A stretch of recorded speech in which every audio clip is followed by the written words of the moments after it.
Nicolas Doménac, Éric Zemmour, ils se disputent encore plus sur itélé.fr. Dans les bonus de Ça se dispute cette semaine, les télescopages d'actualité prennent parfois un sens particulier. Mardi, le procès de Jacques Chirac a été reporté, le temps d'examiner une QPC, question prioritaire de constitutionnalité. Écoutez ces réactions. Je crois qu'il faut que ce procès ait lieu.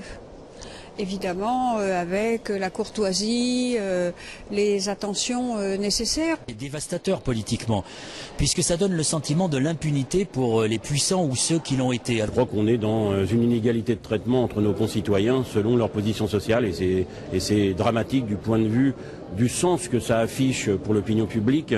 Jacques Chirac sera-t-il jugé un jour? Non.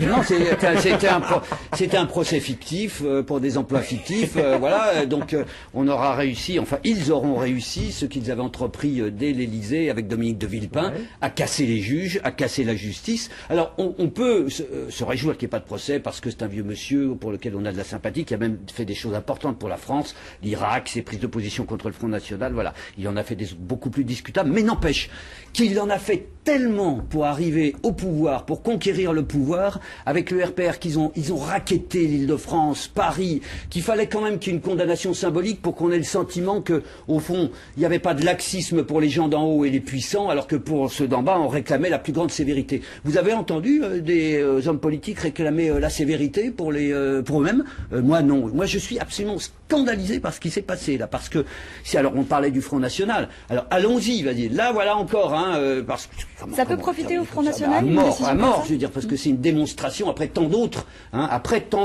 que au fond on se préserve entre soi. Il est effondré encore. Non, pas du tout. Non, tu sais bien que je suis au fond, je pourrais reprendre cette intervention. Je suis assez d'accord avec Nicolas. Je pense que effectivement le RPR et sa machine de guerre des années 70, 80, 90 a faussé la démocratie. C'est comme ça que Chirac est arrivé au pouvoir, et que autant j'étais hostile à l'époque à ce qu'il fut jugé quand il était président, parce que je trouvais que c'était une désacralisation de la fonction, autant il était légitime qu'il fût jugé aujourd'hui, et moi je suis d'accord avec ça. Ce qui m'amuse, c'est la faucuterie des dirigeants socialistes, en particulier, qui depuis des semaines, Montebourg en tête, bien sûr, nous disent mais c'est trop tard, c'est pas grave, allez on passe l'éponge et tout. Manifestement ils se sont bien réconciliés avec Chirac, et qui maintenant disent mais c'est scandaleux, ce procès n'aura pas lieu et tout. Alors ça, je dois dire que c'est un modèle. Mais ce qu'il faut bien rappeler aussi, parce que si pour une fois on pouvait avoir une dimension pédagogique supplémentaire dans cette émission, c'est que ce système de raquette du RPR pour parvenir au pouvoir, c'était l'organisation au fond similaire de celle de l'Élysée.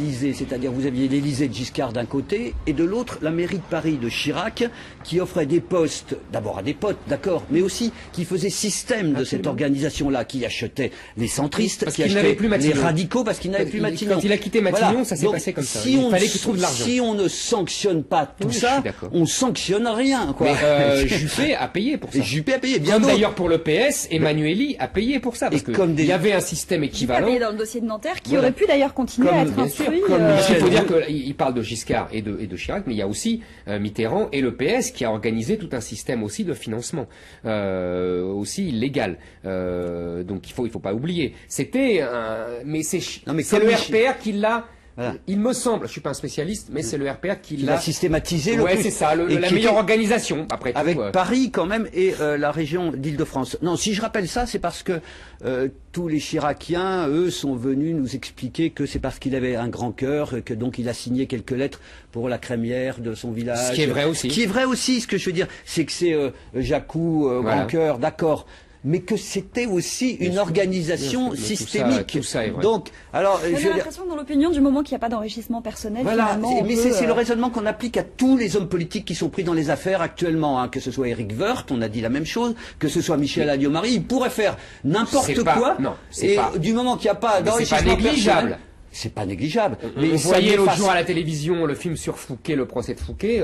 Là, ils prenaient des millions Bien dans sûr, leur poche. c'est pas négligé, mais ils ça finissaient à ça Pignerol. n'empêche pas la corruption. Je vous rappelle quand même, Eric, que dans dans l'Île-de-France, par exemple, chaque entreprise, ou à Paris même, devait verser 2% du marché. On appelait ça parfumer le chien. Hein. Et alors, bon, pour les chiens, il n'y avait pas de maître aux chiens. Hein, c'est bien simple.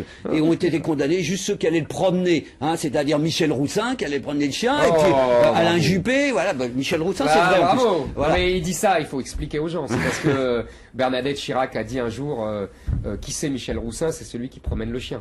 Voilà. Donc, voilà. Et on terminera là-dessus. Merci beaucoup à tous les deux.